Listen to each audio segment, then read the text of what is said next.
नमस्कार। परम आदरणीय प्रधानमंत्री जी, देश के युवाओं के लिए निरंतर नए रोजगारों का सृजन सदैव ही सरकार की सर्वोच्च प्राथमिकता रही है। आज के रोजगार मेले के इस कार्यक्रम में 51,000 से अधिक युवा अपने नियुक्ति पत्र प्राप्त कर विभिन्न पुलिस बलों में शीघ्र ही कार्यरत रहेंगे। इस कार्यक्रम को प्रारंभ करने के लिए मैं सर्वप्रथम माननीय राज्य मंत्री डॉक्टर जितेंद्र सिंह जी से स्वागत संबोधन के लिए अनुरोध करती हूँ। परम आदरणीय प्रधानमंत्री जी, रोजगार मेला का ये 8वां अंक लेकर के हम आज आपके सामने उपस्थित हैं। आपने देशवासियों से 10 लाख सरकारी नौकरियां देने का वादा किया था। उसी क्रम को आगे बढ़ाते हुए, जैसे कि भी बताया गया, आपके द्वारा बटन दबाते ही 91,000 से अधिक नियुक्ति पत्र जारी कर दिए जाएंगे। ये नियुक्ति पत्र प्राप्त करने वाले उम्मीदवार देश के भिन्न भिन्न राज्यों एवं केंद्र शासित प्रदेशों में फैले हुए हैं और आज की नियुक्तियां अधिकतर पुलिस बलों में की जा रही है। साथ ही साथ नियुक्ति पत्र प्राप्त करने वालों को मिशन कर्मयोगी प्रारंभ की सुविधा भी उपलब्ध करवाई जाएगी, ताकि वो अपने नए दायित्व को ग्रहण करते हुए अपने आप को उसके लिए शिक्षित प्रशिक्षित कर सके। प्रधानमंत्री जी, आपके कार्यकाल की एक बहुत बड़ी विशेषता ये रही है कि जहां बड़ी भारी संख्या में सरकारी नौकरियां उपलब्ध करवाई गई, वहां साथ ही साथ आपने देशवासियों में ये जागरूकता भी पैदा की कि रोजगार का अर्थ केवल सरकारी नौकरी ही नहीं। आपने स्टार्टअप की मुहिम को बल दिया। देखते ही देखते 350-400 से बढ़ करके स्टार्टअप्स की संख्या 1.25 लाख तक पहुंचने लगी। आपने अंतरिक्ष के सेक्टर को पब्लिक प्राइवेट पार्टिसिपेशन के लिए खोल दिया। देखते ही देखते स्पेस स्टार्टअप्स की संख्या मात्र 4 से बढ़कर के 150 तक पहुंच गई और भारत का चंद्रयान चांद पर पहुंच गया। आपने बेरोजगारों के लिए मुद्रा योजना जैसे प्रावधान लाए ताकि नौजवान सरल लोन लेकर के अपना काम धंधा स्वयं शुरू कर सके। आपने वेंडर्स के लिए प्रधानमंत्री स्वनिधि योजना लाई। इस प्रकार से अनेकों प्रावधान आपके द्वारा लाए गए। लेकिन इस सब के अतिरिक्त यदि हम सरकारी नौकरियों की ही बात करें तो कभी कभी ये सवाल किया जाता है कि पहले और अब में क्या अंतर है। यदि हम आंकड़ों की तरफ नजर दौड़ाएं और यूपीए के कार्यकाल के पहले 9 वर्ष अर्थात 2004 से लेकर के 2013 की तुलना आपके नेतृत्व की एनडीए सरकार के पहले 9 वर्ष अर्थात 2014 से 2023 तक की तुलना करें तो स्पष्ट हो जाएगा कि इसका उत्तर क्या है। यूपीए काल में पहले 9 वर्षों में कुल मिलाकर के जहां 6 लाख नौकरियां दी गई, वहां आपके कार्यकाल में 9 वर्षों में 9 लाख लगभग 60-70% वृद्धि। भारत सरकार में 3 प्रमुख रिक्रूटिंग एजेंसीज हैं: staff selection commission, railway recruitment board और यूपीएससी। यदि हम स्टाफ सिलेक्शन कमीशन की बात करें तो यूपीए के 9 साल के कार्यकाल में केवल 2 लाख नियुक्तियां की गई थी। आपके नेतृत्व में 9 साल में दुगने से अधिक 4,691। यदि रेलवे रिक्रूटमेंट बोर्ड की बात करें तो यूपीए ने 2004 से 2013 तक 3,47,291 नियुक्तियां हुई, जबकि आपके नेतृत्व में 2014 से 2023 तक 4,30,594। यूपीएससी के माध्यम से अगर देखा जाए तो यूपीए के कार्यकाल में 45,431 नियुक्तियां, जबकि आपके नेतृत्व में 9 वर्षों में 50,906। इतना ही नहीं प्रधानमंत्री जी, 2014 में जब ये सरकार आई तो सरकारी नौकरियों में प्रमोशंस का क्रम, पदोन्नति का क्रम लगभग रुक गया था या बहुत धीमा पड़ गया था, आपने उसको भी गति दी, आपने उसको स्ट्रीमलाइन किया और उसके परिणाम स्वरूप भी अनेकों नई वैकेंसियां पैदा हुई, अनेकों और सरकारी नौकरियां देने का प्रावधान उपलब्ध हुआ। उदाहरण के तौर पर सेंट्रल सेक्रेटरीट सर्विसेज एक बड़ा रोचक आंकड़ा है। पहले 9 वर्ष में 2004 से लेकर 2013 तक ज्वाइंट सेक्रेटरी लेवल पर मात्र और मात्र 40 प्रमोशंस की गई थी, लेकिन आपके नेतृत्व में इसी पद पर प्रमोशंस की संख्या 107 यानी 167% वृद्धि। डायरेक्टर लेवल की प्रमोशनें देखिए तो 349 यूपीए के 9 सालों में, और आपके नेतृत्व में 9 वर्षों में 791 115% वृद्धि। नीचे के पद एएसओ को देखिए तो यूपीए के 9 वर्षों में 3119 प्रमोशंस और आपके नेतृत्व में 9 वर्षों में 4461 यानी 43% वृद्धि। ये सारी प्रमोशंस ने भी नई वैकेंसियां और नई नौकरियां लगाने का गुंजाइश पैदा की है। कहने का तात्पर्य ये प्रधानमंत्री जी कि जहां इस सरकार ने भ्रष्टाचार के प्रति जीरो टॉलरेंस की नीति का पालन किया, वहीं साथ ही साथ एक अनुकूलता का वातावरण भी देने का प्रयास किया है। वर्क फ्रेंडली इन्वायरमेंट जिसमें हर सरकारी कर्मी अपनी क्षमता, अपनी प्रतिभा के अनुसार अपनी सेवाएं दे सके, ताकि 25 वर्ष के बाद अमृतकाल से निकल करके जब सन 2047 में आज़ाद हिंदुस्तान अपनी 100वीं सालगिरह मनाए तो देश के बाकी नागरिकों की तरह हमारे सरकारी अधिकारी, सरकारी कर्मचारी भी गर्व के साथ कह सके कि मोदी जी के शताब्दी भारत के निर्माण में, मोदी जी के विकसित भारत के निर्माण में हमारी भी भूमिका रही, हमारा भी योगदान रहा। धन्यवाद प्रधानमंत्री जी।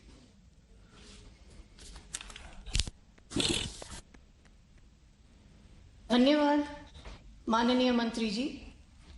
रोजगार मेले की आज की कड़ी जहां एक और युवाओं के लिए नए अवसरों का संदेश लाई है, वहीं दूसरी ओर सुरक्षा और सुशासन की गौरव यात्रा के संदेश को भी लाई है। अमृतकाल की इस यात्रा को सब तक पहुंचाती प्रस्तुत है एक लघु फिल्म।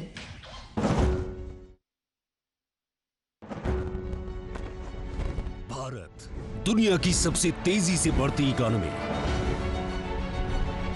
भारत दुनिया का सबसे युवा देश। आज भारत के यशस्वी प्रधानमंत्री श्री नरेंद्र मोदी के कुशल नेतृत्व में तेजी से आगे बढ़ रहा है। नित नई ऊंचाइयां छूते भारत की बढ़ती ताकत है यहां की आकांक्षी और ऊर्जावान युवा शक्ति। युवा शक्ति के सपनों को पंख देने के लिए मोदी जी के नेतृत्व में स्किल और नवाचार से लेकर स्टार्टअप, रोजगार और स्वरोजगार तक पिछले 9-10 सालों में लगातार नए अवसर और नई संभावनाएं सृजित की गई हैं, जिसका लाभ करोड़ों युवाओं को मिला है। युवा शक्ति के सामर्थ्य से राष्ट्र निर्माण के लक्ष्य को जोड़ने के इन्हीं प्रयासों की श्रृंखला में एक अहम कड़ी बनकर उभरा है रोजगार मेला। रोजगार मेला के तहत सरल, समयबद्ध और पारदर्शी तरीके से भारत सरकार सहयोगी राज्य सरकारों के साथ मिलकर 10 लाख युवाओं को सरकारी नौकरियां देने के लिए संकल्पबद्ध प्रयास कर रही है। देश में चल रहा ये रोजगार अभियान पारदर्शिता और सुशासन, गुड गवर्नेंस दोनों का ही प्रमाण है। बीते वर्षों में जिस तरह बड़े पैमाने पर युवाओं को सरकारी नौकरी दी गई है, यह अभियान भी अपने आप में अभूतपूर्व है।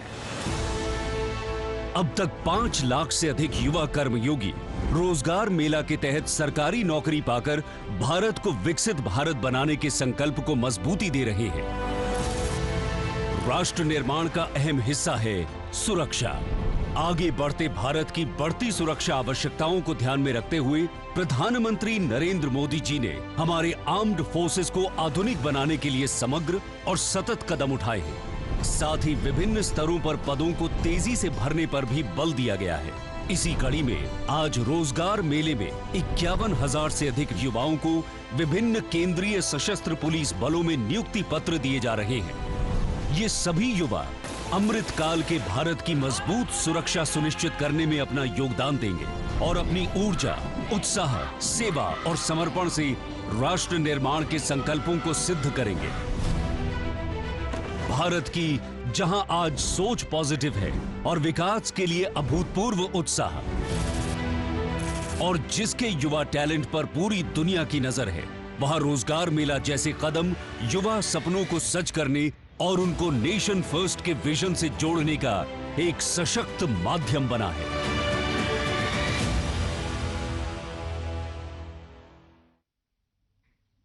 अब मैं आदरणीय प्रधानमंत्री जी से प्रार्थना करती हूं कि वे रिमोट का बटन दबाकर नियुक्ति पत्रों के वितरण के इस महाअभियान का शुभारंभ करें।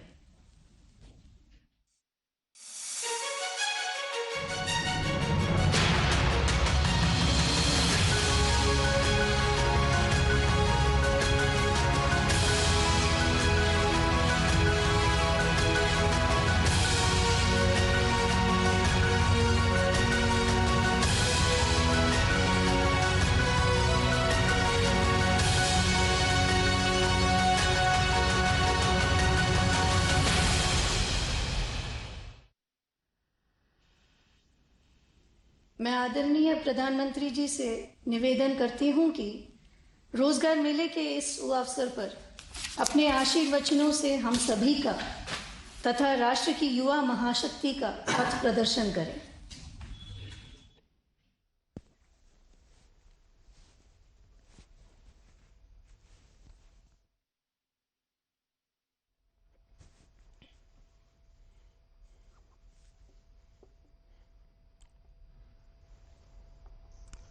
नमस्कार। आजादी के इस अमृत काल में देश की आजादी के और देश के कोटि कोटि जनों के अमृत रक्षक बनने पर आप सबको बहुत बहुत बधाई। मैंने आपको अमृत रक्षक इसलिए कहा क्योंकि आज जिन युवाओं को नियुक्ति पत्र मिल रहा है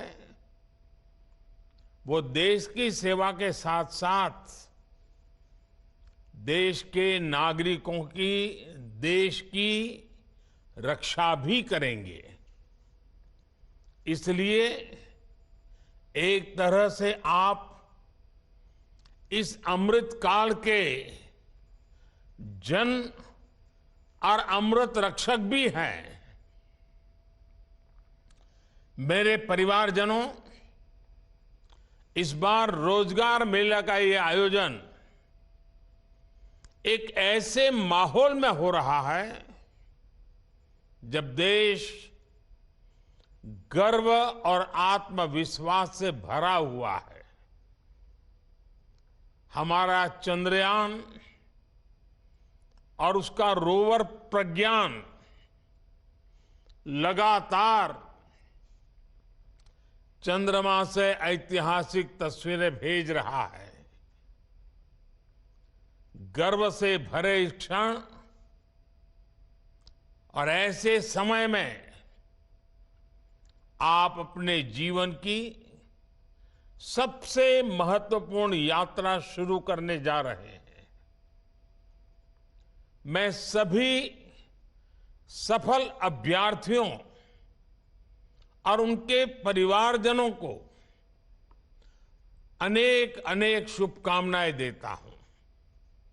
साथियों, सेना में आकर सुरक्षा बलों के साथ जुड़कर पुलिस सेवा में आकर हर युवा उसका सपना होता है कि वो देश की रक्षा का प्रहरी बने। और इसलिए आप पर बहुत बड़ा दायित्व होता है। इसलिए आपकी जरूरतों के प्रति भी हमारी सरकार बहुत गंभीर रही है। बीते कुछ वर्षों में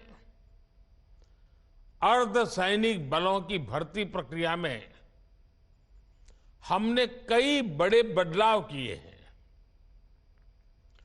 आवेदन से लेकर चयन तक की प्रक्रिया में तेजी लाई गई है।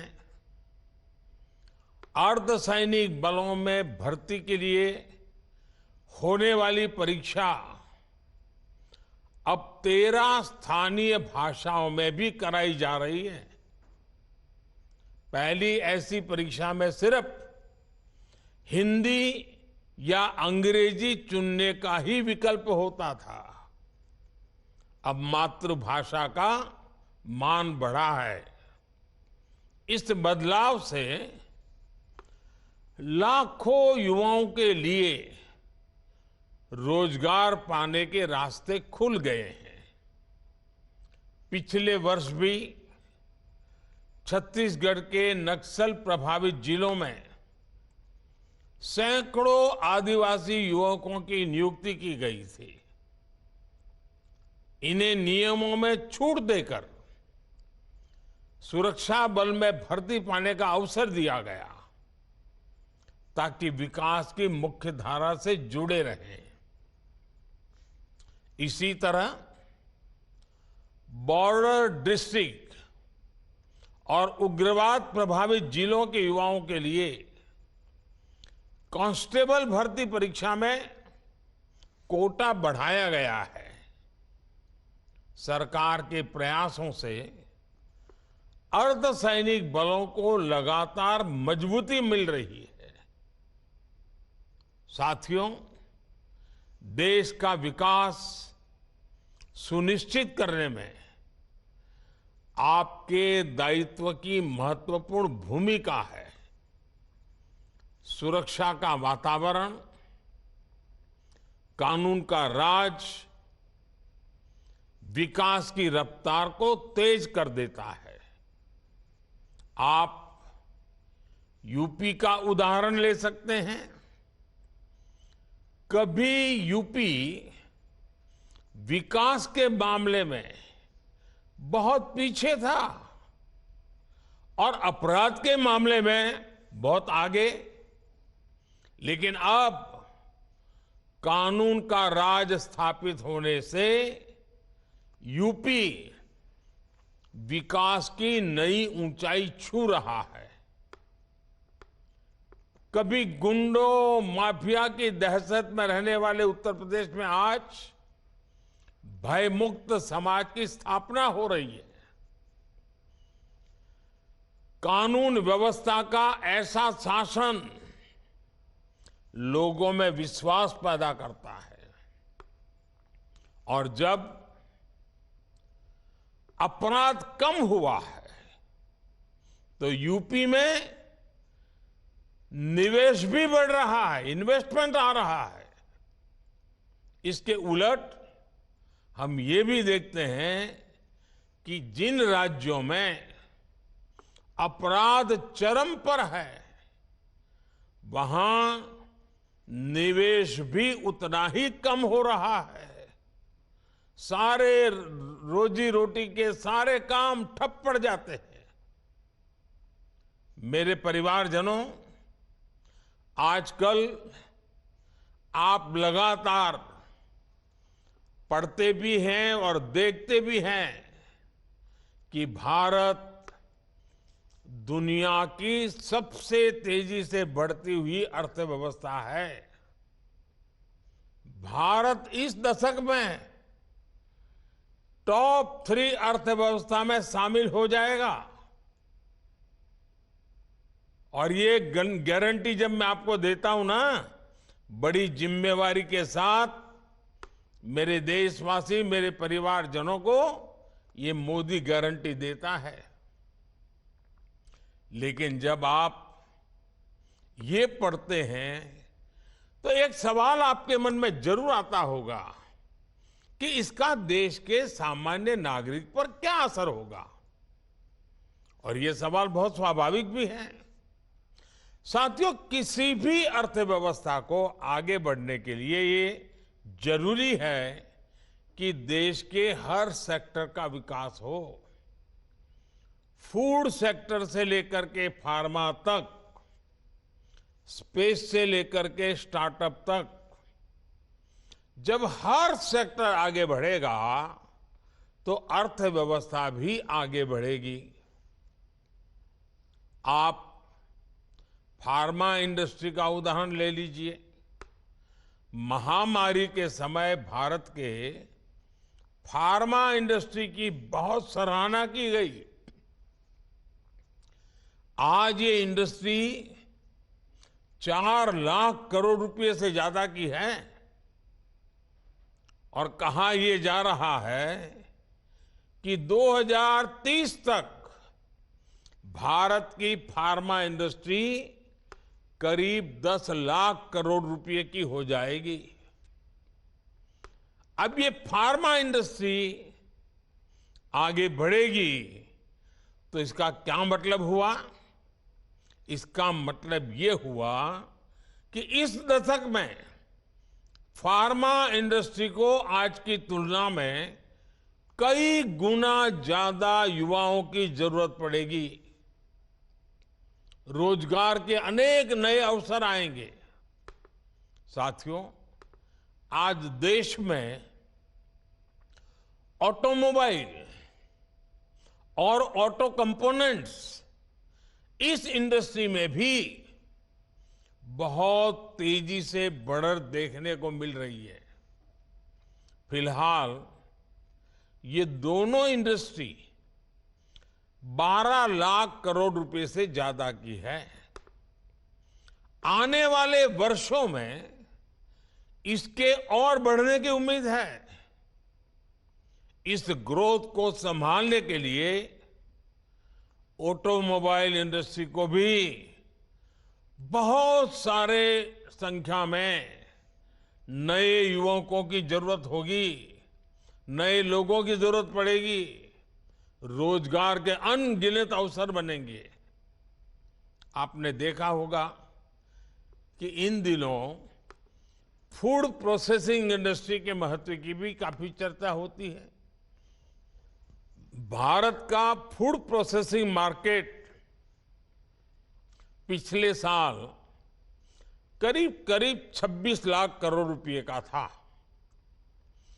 अब अगले 3-3.5 साल में ये सेक्टर करीब 35 लाख करोड़ रुपए का हो जाएगा। यानी जितना विस्तार होगा उतने अधिक युवकों की जरूरत पड़ेगी, उतने नए रोजगार के मौके खुल जाएंगे। साथियों, भारत में आज इंफ्रास्ट्रक्चर का तेजी से विकास हो रहा है। पिछले 9 साल में केंद्र सरकार ने 30 लाख करोड़ रुपए से ज्यादा इंफ्रास्ट्रक्चर पर खर्च किए हैं। इससे देश भर में कनेक्टिविटी का विस्तार तो हो ही रहा है। इसने पर्यटन और हॉस्पिटैलिटी सेक्टर में नई संभावनाओं को जन्म दिया है और नई संभावनाओं का सीधा मतलब है कि ज्यादा से ज्यादा रोजगार के मौके बनते जा रहे हैं। साथियों, 2030 तक हमारी अर्थव्यवस्था में टूरिज्म सेक्टर का योगदान 20 लाख करोड़ रुपए से भी ज्यादा होने का अनुमान है। माना जा रहा है कि अकेले इस इंडस्ट्री से 13 से 14 करोड़ लोगों को नए रोजगार की संभावना बढ़ने वाली है। इन सारे उदाहरणों से आप समझ कर सकते हैं कि भारत का विकास सिर्फ नंबर की रेस नहीं है, इस विकास का भारत के हर नागरिक के जीवन पर प्रभाव पड़ेगा। इसका मतलब है कि बड़ी संख्या में रोजगार के अवसर तैयार हो रहे हैं और इससे आय में बढ़ोतरी और क्वालिटी ऑफ लाइफ सुनिश्चित हो रही है। हम परिवार में भी देखते हैं ना, अगर हम किसान हैं, अच्छी फसल हुई, ज्यादा फसल हुई, अच्छे दाम मिले तो घर के अंदर कैसे रौनक आ जाती है। कपड़े नए आते हैं, बाहर जाने का मन करता है, नई चीजें खरीदने का मन करता है। घर की अगर आय बढ़ी तो घर के लोगों के जीवन में भी बदलाव आता है। जैसे परिवार में है ना, देश में भी वैसा ही है। जैसे देश की आय बढ़ती है, देश की ताकत बढ़ती है, देश में संपत्ति बढ़ती है, तो देश के नागरिकों का जीवन संपन्न बनना शुरू हो जाता है। साथियों, पिछले 9 वर्षों के हमारे प्रयासों से परिवर्तन का एक और नया दौर दिखने लगा है। पिछले साल भारत ने रिकॉर्ड एक्सपोर्ट किया। ये संकेत है कि दुनिया भर के बाजारों में भारतीय सामानों की डिमांड लगातार बढ़ रही है। इसका मतलब है कि हमारा प्रोडक्शन भी बढ़ा है और प्रोडक्शन के लिए जो नए नौजवान लगे उसके कारण रोजगार भी बढ़ा है और स्वाभाविक है इसके कारण परिवार की आय भी बढ़ रही है। आज भारत दुनिया का दूसरा सबसे बड़ा मोबाइल फोन निर्माता देश है। देश में मोबाइल फोन की डिमांड भी लगातार बढ़ रही है। सरकार के प्रयासों ने मोबाइल मैन्युफैक्चरिंग को भी कई गुना बढ़ा दिया है।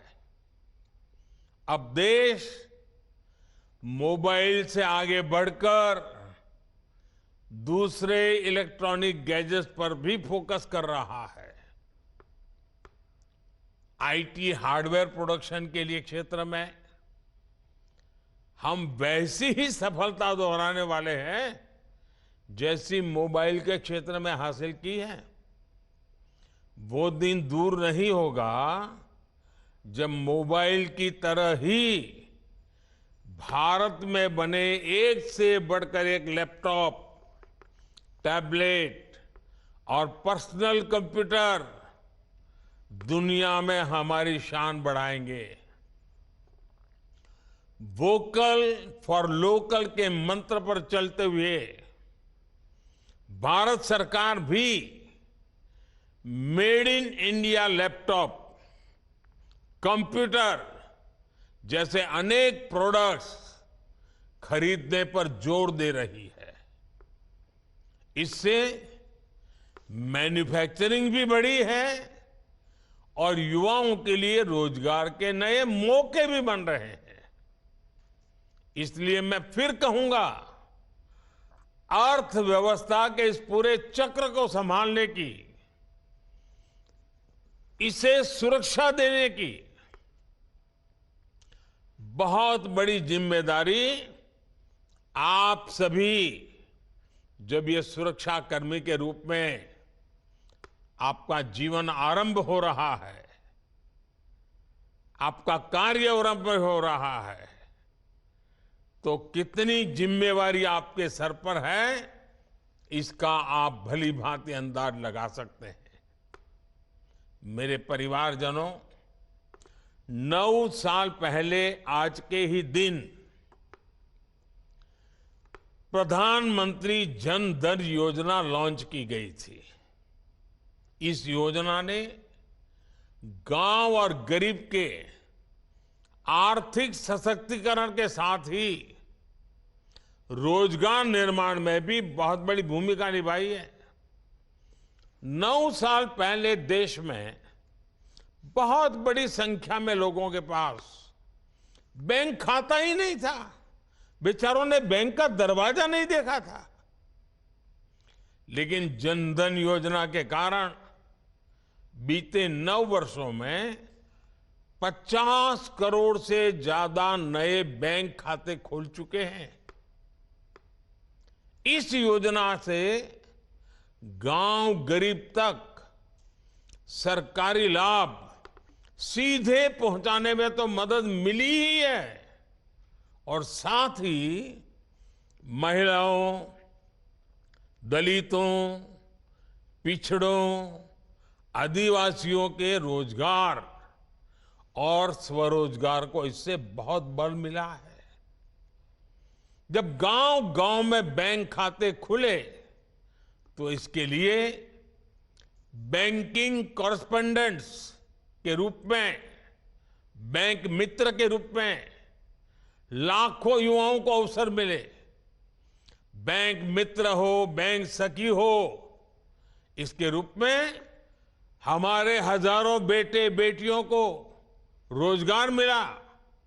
आज 21 लाख से अधिक युवा साथी बैंकिंग कॉरेस्पोंडेंट, या तो कहें बैंक मित्र या बैंक सखी के रूप में गांव-गांव में सेवाएं दे रहे हैं। बड़ी संख्या में डिजिटल सखियां महिलाओं और बुजुर्गों को बैंकिंग सेवा से जोड़ रही है। इसी प्रकार जनधन योजना ने रोजगार और स्वरोजगार के एक बड़े अभियान मुद्रा योजना को बल दिया। इससे महिलाओं सहित उन वर्गों को छोटे छोटे बिजनेस के लिए लोन लेना आसान हुआ जो कभी इसके बारे में सोच भी नहीं सकते थे।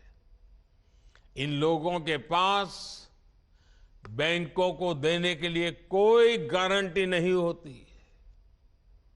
ऐसे में सरकार ने खुद उनकी गारंटी ली। मुद्रा योजना से अभी तक 24 लाख करोड़ रुपए से अधिक के लोन दिए जा चुके हैं। इसमें करीब 8 करोड़ साथी ऐसे हैं जिन्होंने पहली बार कोई बिजनेस शुरू किया है, अपना काम शुरू किया है। पीएम स्वनिधि योजना के तहत करीब करीब 43 लाख स्ट्रीट वेंडर्स को, रेडी पटरी वाले जो लोग होते हैं ना हमारे, पहली बार बैंकों से बिना गारंटी का ऋण स्वीकृत हुआ है। मुद्रा और स्वनिधि के लाभार्थियों में बड़ी संख्या में महिलाएं, दलित, पिछड़े और मेरे आदिवासी युवा हैं। जनधन खातों ने गांवों में महिला सेल्फ हेल्प ग्रुप्स को मजबूत बनाने में भी बहुत मदद की है। आजकल तो मैं गांव में जाता हूं, जब महिला सेल्फ हेल्प ग्रुप की बहनों को मिलता हूं तो कई तो उसमें से आगे गए, मैं तो लखपति दीदी हूं। ये सब इसी से संभव हुआ है। सरकार जो आर्थिक मदद करती है वो महिला सेल्फ हेल्प ग्रुप से जुड़ी महिलाओं के बैंक खातों में अब सीधे जमा होता है। जनधन योजना ने देश में सामाजिक और आर्थिक परिवर्तन को गति देने में जो भूमिका निभाई है वो वाकई हमारी बड़ी बड़ी यूनिवर्सिटीज के लिए अध्ययन का विषय है। साथियों, अब तक रोजगार मेले के अनेक आयोजनों में लाखों युवाओं को मैं संबोधित कर चुका हूं। उन युवाओं को पब्लिक सर्विस या अन्य क्षेत्रों में रोजगार मिला है। गवर्नमेंट और गवर्नेंस में बदलाव लाने के मिशन में आप सभी युवा मेरी सबसे बड़ी ताकत है।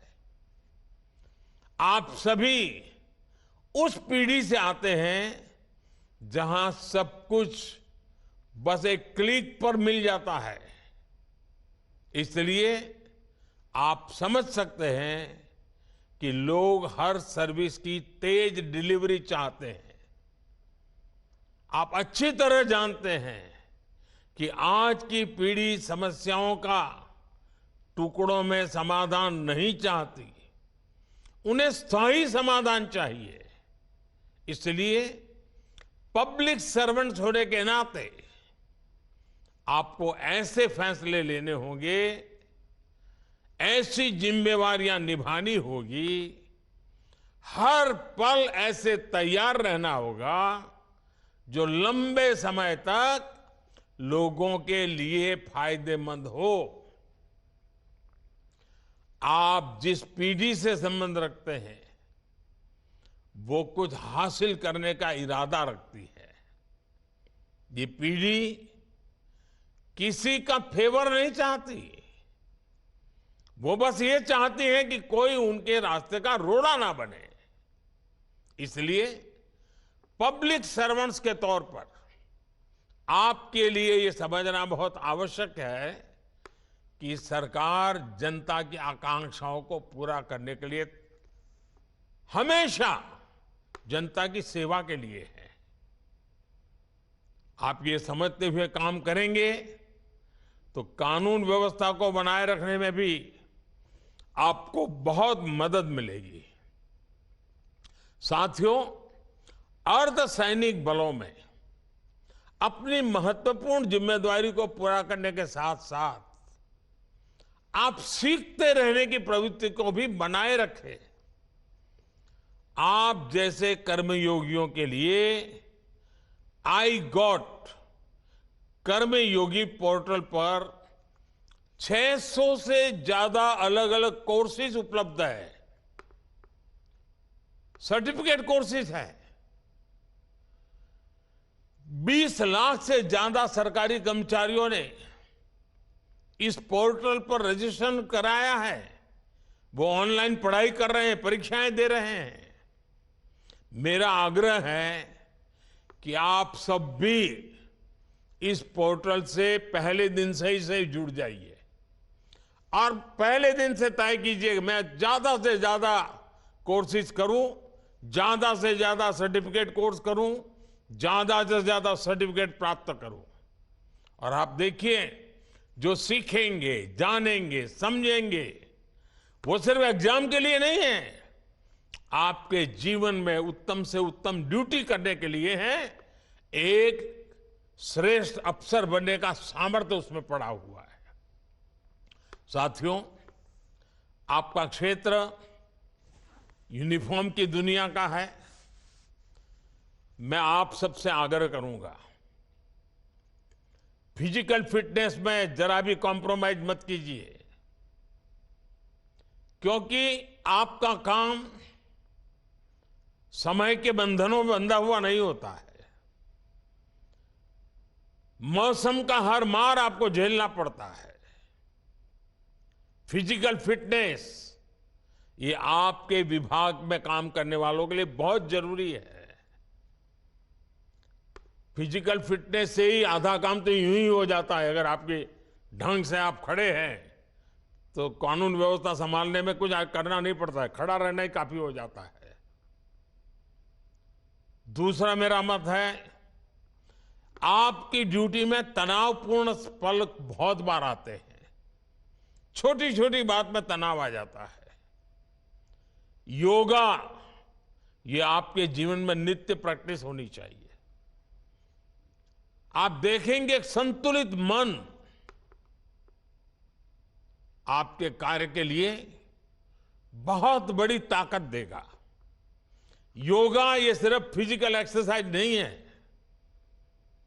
स्वस्थ मन के लिए, संतुलित मन के लिए और आप जैसे लोगों की ड्यूटी में तनाव से मुक्त रहने के लिए ये जीवन का हिस्सा होना बहुत जरूरी है। साथियों, देश 2047 में जब आजादी के 100 साल मनाएगा तब आप सरकार में बहुत उच्च पद पर पहुंचे होंगे। ये 25 साल देश के और ये 25 साल आपकी जिंदगी के कितना अद्भुत संयोग है। अब मौका आपको नहीं गंवाना है। अपनी पूरी शक्ति सामर्थ्य जितना उसका विकास कर सकते हैं करिए, जितना ज्यादा समर्पण कर सकते हैं करिए, जितना ज्यादा जन सामान्य के जीवन के लिए अपने जीवन को खपा दे। आप देखिए जीवन में एक अद्भुत संतोष मिलेगा, एक अद्भुत आनंद मिलेगा और आपके व्यक्तिगत जीवन की सफलता आपको संतोष देगी। मेरी आपको बहुत शुभकामनाएं हैं। आपके परिवारजनों को बहुत बहुत बधाई है। बहुत बहुत धन्यवाद।